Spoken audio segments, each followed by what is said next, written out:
একই রকম মাছ ভুনা প্রতিদিন খেতে একদমই ভালো লাগে না, তবে একটু যদি ভিন্নভাবে করা যায় খেতেও ভালো লাগে আর পরিবারের সবাই খুব পছন্দও করে। এখানে 5 পিস পরিমাণের পাঙ্গাস মাছ নিয়েছি। আপনারা যে কোনো মাছ দিয়ে কিন্তু এই রেসিপিটা করতে পারবেন।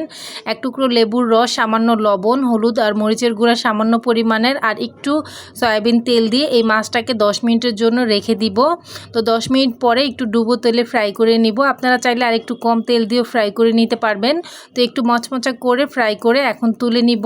এখানে একটা মশলা রেডি করে নিব। একটা টমেটো ছোট করে কেটে নিয়েছি, সাথে এক মুঠো পেঁয়াজ বেরেস্তা দিয়ে দিলাম। এগুলাকে ব্লেন্ড করে নিব একটু পানি দিয়ে। এটাই কিন্তু মাছ ভুনাতে ব্যবহার করব, এর কারণেই কিন্তু মাছ ভুনার স্বাদটা দ্বিগুণ হয়ে থাকবে। তো মাছ ভাজার তেলটা আর একটা ফ্রাই প্যানের ভিতরে দিয়ে অল্প একটু পেঁয়াজ কুচি দিয়ে পেঁয়াজটাকে নরম করে ভেজে একটা পানি দিয়ে মশলা তৈরি করে নিয়েছিলাম। হলুদ, মরিচ, ধনিয়া, জিরা আর আদা রসুন বাটা, সেই মশলাটাই দিয়ে দিলাম। আর পেঁয়াজ বেরেস্তা আর টমেটোটা যে ব্লেন্ড করে নিয়েছিলাম সেটাও দিয়ে কিছুক্ষণ মশলাটাকে কষিয়ে নিয়ে এখন ভেজে রাখা মাছগুলো দিয়ে দিলাম আর পানি দিয়ে কিছুক্ষণ রান্না করে নিব। তো ঝোলটা ঘন হয়ে আসলে উপর থেকে ধনিয়া পাতা দিয়ে নামিয়ে ফেলবো। এটা যে গরম ভাতের সাথে কী যে ভালো লাগে, এভাবে একবার করে দেখতে পারেন, অনেক বেশি ভালো লাগবে।